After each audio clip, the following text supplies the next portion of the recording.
नमस्कार दोस्तों, मेरा नाम है पंकज दुबे और आज हम बात करने वाले हैं दोस्तों।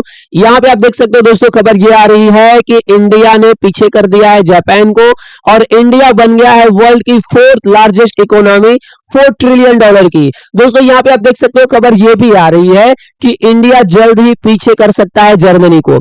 अभी फिलहाल इंडिया से आगे कौन है? यूएस है, चाइना है और जर्मनी है।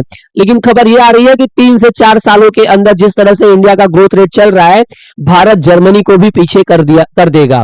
अब यह बताया गया है दोस्तों नीति आयोग के सीईओ बी.आर. सुब्रमण्यम के द्वारा दोस्तों, और ये डेटा उनके द्वारा दोस्तों आईएमएफ के द्वारा जो डेटा दिया गया था उसके हिसाब से उन्होंने यहाँ पे प्रेडिक्शन करके बताया है। अब यहाँ पे आप देख सकते हो दोस्तों, खबर ये भी है कि देखिए आईएमएफ के डेटा में यह बताया गया है कि जो भारत की इकोनॉमी का ग्रोथ है दोस्तों, वो 2025 में 6.2% था, 2026 में दोस्तों वो 6.3% रहेगा। अगर वही पूरे वर्ल्ड का कंपेयर करने जाए दोस्तों, तो पूरे वर्ल्ड के हिसाब से देखा जाए तो 2.8 ये रहेगा 2025 का, और 3.0% ये है दोस्तों 2026 का ग्रोथ रहेगा अदर कंट्रीज का।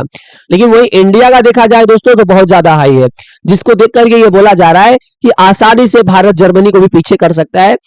और इसमें देखिए बड़ी बात यह भी है कि देखिए जो करेंसी है जापान की येन, उसकी कीमत भी दोस्तों बहुत कम हुई है। $1 बराबर है वो 140 येन, जिसकी वजह से दोस्तों यहाँ पे आपको ये देखने को मिल रहा होगा कि जापान बोलते हैं ना, आसानी से एकदम भारत से पीछे हो चुका है। तो डिटेल में इसके बारे में दोस्तों डिस्कस करेंगे ही करेंगे।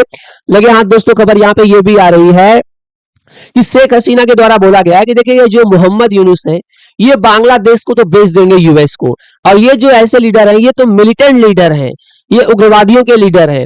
देखिए ये टाइमिंग बहुत ज्यादा इंपॉर्टेंट करती है जो यहाँ पे शेख हसीना के द्वारा दोस्तों बोला गया है।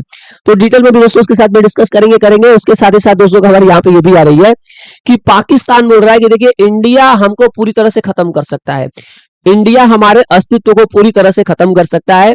इसीलिए भाई साहब ये बोलते हैं ना, पूरी तरह से रिलाय हो चुके हैं चाइना के ऊपर, मिलिट्री के ऊपर, इकोनॉमिक, दोनों सेक्टर में आप देखना चाहें तो अगर ये मिलिट्री वाइज और इकोनॉमिक वाइज देखने जाएं तो पूरी तरह से ये डिपेंडेंट हो चुके हैं चाइना के ऊपर। इनको पता है कि अगर चाइना हमारी मदद नहीं करेगा तो भारत हमारे अस्तित्व को खत्म कर देगा। अच्छी बात है। यहाँ पे आप देख सकते हो दोस्तों, इस खुशी में आकर के पाकिस्तान क्या कर रहा है, मॉडर्नाइज कर रहा है अपने न्यूक्लियर आर्सेनल को। ये भाई साहब इन्होंने अपने तो आपको तो अलग ही लेवल पर लेके गए हैं। ये भी भाई साहब ये दोनों मिलकर के बस खाली बस पाकिस्तान को डुबाने का काम कर रहे हैं। अब फील्ड मार्शल का इनको उपाधि मिल गई है, पता नहीं कौन से लेवल क्या सोच करके इन्होंने दिया है, अपने आप को ही दे दिया। अब यहाँ पे देखिए दोस्तों खबर ये आ रही है कि पाकिस्तान ने बोला कि देखिए अभी भारत अपना राफेल लेकर के आया और पूरे हमारे एयरबेस को, टेररिस्ट कैंप को, हमारे 11 एयरबेस को, 9 टेररिस्ट कैंप को उड़ा दिया, हम कुछ कर नहीं पाए। तो चाइना बोल रहा है अच्छा ठीक है तुम टेंशन ना लो, तुमको हम J-35 5th जनरेशन का फाइटर जेट दे देंगे। और बताया जा रहा है कि चाइना पाकिस्तान को 40 5th जनरेशन के फाइटर जेट्स दोस्तों जल्द ही देने वाला है, वो भी 50% डिस्काउंट पे। तो अब ये 50% डिस्काउंट कैसा रहेगा, कौन से रेट से रहेगा, ये अब इस पे क्लियर नहीं है। कि अब हो सकता है कि पहले जो 100 रुपए का अमाउंट है उसको 200 रुपया कर दिया जाए, उसके बाद बोला जाए कि हाँ भैया 50 रुपया डिस्काउंट, तो मतलब बात तो वही हुई। लेकिन यहाँ पे पाकिस्तान बहुत खुश है कि हमको 50% डिस्काउंट पे मिल रहा है यहाँ पे चीजें। अब यहाँ पे देखिए दोस्तों हुआ गया है कि इंडिया ने जापान को पीछे कर दिया है और इंडिया बन गया वर्ल्ड की 4th लार्जेस्ट इकोनॉमी। ये दोस्तों बोला गया है नीति आयोग के chief executive officer B R. Subrahmanyam के द्वारा दोस्तों। और ये जो डेटा उनके द्वारा दिया गया है दोस्तों, ये आईएमएफ के द्वारा डेटा दिया गया है, इंटरनेशनल मॉनेटरी फंड के द्वारा। इन्होंने एक प्रेस कॉन्फ्रेंस हुई जो 10th NITI Aayog governing council meeting हुई ऑन विकसित राज्य फॉर विकसित भारत 2047 के, उसमें इन्होंने बोला कि देखिए इंडिया क्या हो रहा है, चौथी लार्जेस्ट इकोनॉमी दोस्तों यहाँ पे बन गया है। इन्होंने आगे बोला कि देखिए इंडिया बहुत जल्दी जर्मनी को भी पीछे कर सकता है और वर्ल्ड की 3rd लार्जेस्ट इकोनॉमी बनने वाला है। देखिए अभी खाली फिलहाल देखा जाए तो यूनाइटेड स्टेट, चाइना और जर्मनी ही हमसे आगे हैं। अगर हम इसी तरह से जिस तरह से काम कर रहे हैं, इसी तरह से प्लानिंग कर करके बैठेंगे तो आने वाले 2 से 3 सालों के अंदर दोस्तों बताया जा रहा है कि हम वर्ल्ड की 3री इकोनॉमी भी बन सकते हैं। देखिए इसी की वजह से था कि आपने देखा होगा हम ऑपरेशन सिंदूर हमने स्टार्ट किया और उसको हमने स्टॉप किया, क्योंकि अगर हम लंबे समय से लड़ते रहते तो युद्ध ज्यादा एस्केलेट हो जाता। तो जो चाइना से जो फैक्ट्री निकल करके इंडिया में आने वाली है या जो भी इन्वेस्टमेंट था हमारा, उस पर फर्क पड़ता। पाकिस्तान तो नंगा भूखा है, उसको तो लड़े या ना लड़े उसको क्या ही फर्क है, तो ऑलरेडी बर्बाद है। लेकिन इंडिया बहुत कुछ खो सकता था, पाकिस्तान के पास खोने के लिए कुछ था नहीं, इसलिए इंडिया ने समझा कि नहीं इनको धो धा करके अब काम हो गया है, तो थोड़ा बहुत अभी यहाँ पे सिंदूर ऑपरेशन पूरी तरह से खत्म नहीं किया गया है, ये बस कुछ समय के लिए पॉज किया गया है। देखिए दोस्तों यहाँ पे आप देख सकते हो the April edition of world economic outlook outlook, इसके यहाँ पे आप देख सकते हो आईएमएफ ने मेंशन किया है कि देखिए जो नॉमिनल जीडीपी है फिजिकल ईयर की, वो एस्टिमेट की गई है 2026 की, जो भारत जो टच करने वाला है 4187.017 बिलियन डॉलर। और वो क्या है, जापान के जीडीपी से बहुत ज्यादा है। जापान के जीडीपी जो एस्टिमेटेड है दोस्तों वो 4186.431 बिलियन डॉलर। तो यहाँ पे 87 है और दोस्तों यहाँ पे 86 है, जिसकी वजह से दोस्तों भारत क्या कर रहा है, जापान को पीछे कर दे रहा है।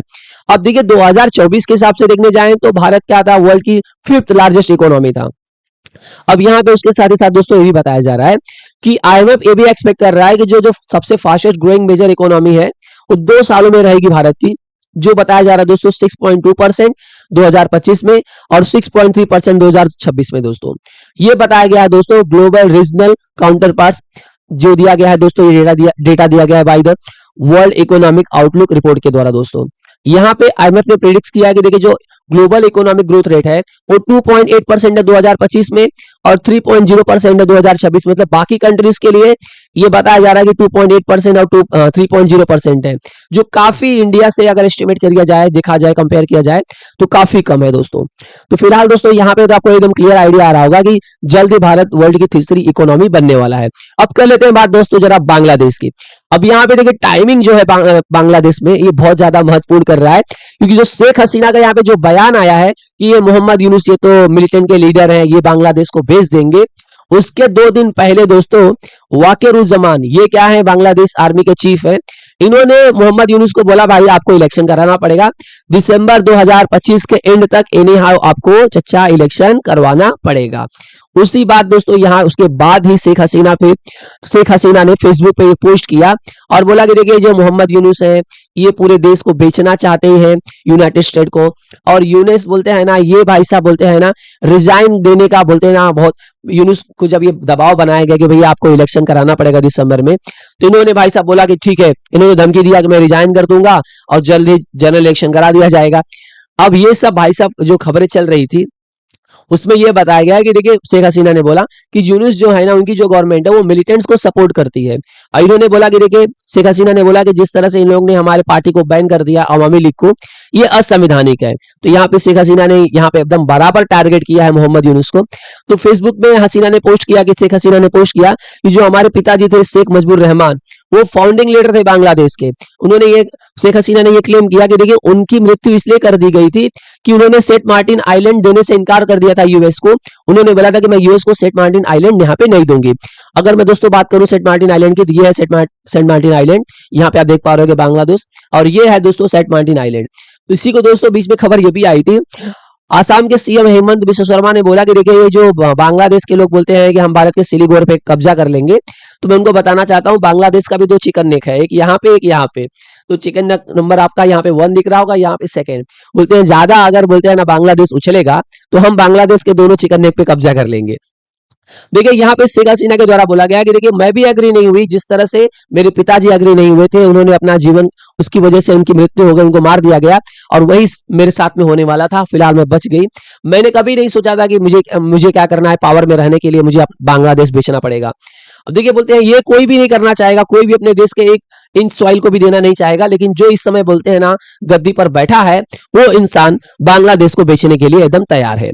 तो दोस्तों आई होप सो आपको एक क्लियर आइडिया यहाँ पे मिल चुका होगा कि आने वाले समय में बांग्लादेश के अंदर जरूर कुछ बहुत जल्दी बड़ा होने वाला है।